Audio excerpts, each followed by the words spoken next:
Hai, balik lagi di channel YouTube gue. Nama gue Kinanti Larasati, panggil aja Kinan. Dan terima kasih buat kalian yang sudah mau ngeklik video ini. Dan di video kali ini bahas lagi tentang Kantar. Gimana nih Kantar? Pemain Kantar gimana? Udah ada tanda-tanda apa nih? Boleh dong dibantu di kolom komentar gitu ya. Karena gue udah bikin 2 video dan masih banyak juga ternyata orang-orang yang masih percaya kalau Kantar ini adalah investasi yang sesungguhnya. Sampai ya biasa sih ya sebenarnya kalau video-video gue tuh banyak yang mencemooh dan gak suka, yaitu ya para pemain Ponzi-nya, mentor-mentor Ponzi-nya tentu pasti gak bakal suka sih ya. Dan ini gue udah ada di grup Facebooknya Kantar gitu ya, namanya Kantar Group Indonesia. Yang kalau biasanya nih ya money game skema Ponzi nih ya, ketika lagi jaya-jaya bikin grup gitu ya. Grup ini ya contohnya Kantar salah satunya ini. Nanti kalau udah nggak bisa diakses, udah meninggalkan banyak korban, meninggalkan banyak kerugian, ya grupnya itu ganti nama. Ya cuci tangan lah ya. Jadi kayak seakan-akan nanti kalau ada aplikasi yang baru muncul gitu ya, itu tinggal ganti nama, ganti banner, ya dihapus-hapusin semuanya, dibersihkan dan dimulai lagi kehidupannya yang baru. Ya begitulah siklus pemain Ponzi dan juga mentor Ponzi yang udah pasti ya begitu-begitu aja. Oke, dan menariknya di grup ini tadi gue nemu ini ya. Sebenarnya dari 30 Januari ya. Ini gue bikin video di tanggal 3 Februari yang notabene ya selang 4 hari lah ya, selang 4 hari. Ada yang komen kayak gini ya. Kantar diprediksi seminggu lagi scam.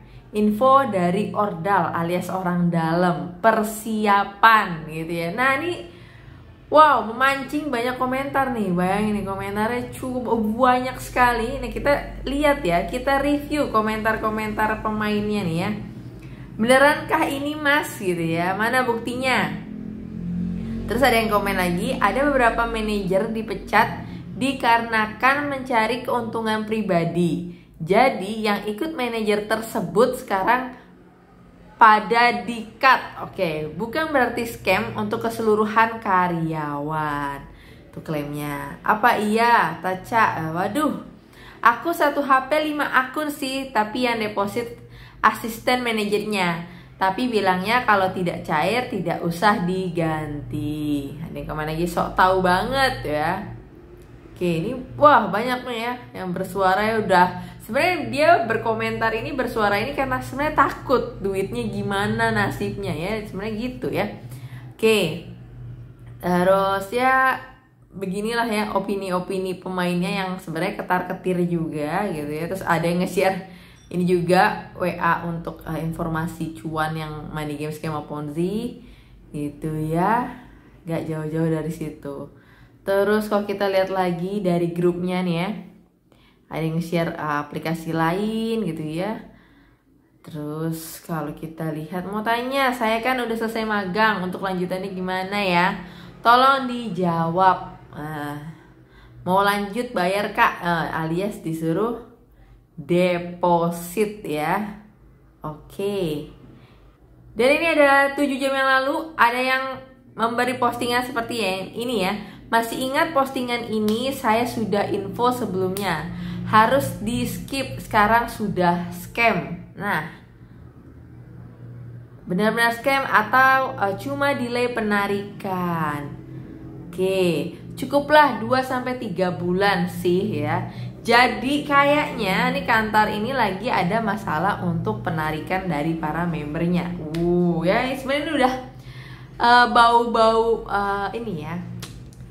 Bau-bau mentor Ponzi, pemain Ponzi udah mencium bau khas ini, udah paham dia arahnya kemana gitu ya. Jadi kalau kalian masih berharap dengan aplikasi money game skema Ponzi yang dari awal itu adalah investasi bodong, investasi ilegal dan penipuan, ya udah kalian coba aja. Sampai kapan kekuatan kalian mau percaya gitu ya. Nih yang 3 hari kemarin silahkan cek. Nah ini tapi ada selamat kepada, nah ini 25 Januari ya tapi ya. Cuma kalau kita lihat di Facebook juga masih gencar ya. Nih ada pemotongan pita CV Kantar Nusantara Jaya Trenggalek ya. Jadi ya masih ada seperti ini gitu ya. Masih tetap masif ya untuk member-membernya ini untuk sharing, untuk ngasih bukti kalau ini bukan scam dan bukan penipuan gitu ya. Tapi sekali lagi kalian wajib harus hati-hati. Nah di video gue sebelumnya kan nih cukup banyak juga nih komentar-komentar yang lucu nian gitu ya, kayak gini nih ya. Kalau nggak bisa masuk itu ganti link mbak, sok tahu kamu makanya gabung dulu terus jadi karyawan, jangan asal ngomong tanpa bukti, waka sok tahu. Ya udahlah ya, biarin aja ya mentor Ponzi mah komenannya ya. Oke, terus kalau kita lihat lagi kalau nggak tahu jalurnya nggak usah nyampur, nggak tahu prosesnya mending diem aja mbak, nggak usah bikin konten fitnah gini, tahu dosa. Kalau yang ngerti agama apa gitu ya, orang ngerti agama itu nggak main Ponzi, nggak main penipuan lah, ente main apa gitu ya. Jadi kan kayak apa ini ngeliat komen begini gitu kan. Terus ada lagi nih, temanku putusin hubungan sama aku gara-gara aku kasih tahu. Tak serah hati-hati, dia sudah join yang bayar 4 juta. Kurang dikit itu marah-marah gak jelas karena aku gak mau join, aneh. Ya udah jelas tinggalin aja temennya yang kayak begitu ya. Udah jelas ya doyan Ponzi. Terus ada yang komen lagi gak jelas nih orang gitu ya. Yang paling jelas memang mentor Ponzi gitu ya. Paling jelas, paling berpendidikan, paling jago marketing dan tipu-tipunya ya pemain Ponzi gitu ya. Memang kok apa ya, konten-konten gue ini gak akan berlaku dan gak akan laku dan gak akan masuk ke otak gitu ya, yang mental-mentalnya doyan nipu, mental-mentalnya nyari investasi yang gampang, mental-mental yang demen ngeliat orang lain susah, dianya bahagia, nggak akan masuk gitu ya. Jadi memang harus orang-orang waras gitu ya. Kalau yang nggak waras ya nggak usah ditonton gitu ya. Oke, terus ya gimana cara menyadarkan orang lain join itu kak? Ya memang susah gitu ya. Kalian itu kayak lagi menyadarkan teman kalian yang pacaran beda agama. Nah ya kan susah gitu ya, dikasih tahu juga susah padahal tahu ujungnya seperti apa misalnya. Sama juga kalau teman kalian misalkan memakai narkocoy juga sama, susah kan ngasih taunya. Jadi memang ya sadarnya dia, tapi kalau ini adalah merugikan orang lain ya, kecuali tadi kayak pacaran kan itu urusan mereka, narkocoy juga urusan mereka gitu ya, walaupun merugikan dirinya mereka sendiri. Tapi kalau Ponzi ini kurang ajar karena dia ini merusak orang lain, merugikan orang lain, dan memang harus dibasmi. Dibasminya gimana? Dengan cara kalian gak usah ikut join. Ketika kalian pun nanti next misalkan jadi korban, kalian alangkah lebih baiknya memutus rantai Ponzi itu ya udah nggak usah ikutan join, ataupun kalian berharap join di Ponzi berikutnya supaya untuk bisa mengurangi atau mengembalikan kerugian kalian yang kalian alami kemarin gitu ya. Itu prinsip-prinsip memang ya orang-orang SDM rendah gitu ya, jangan seperti itu.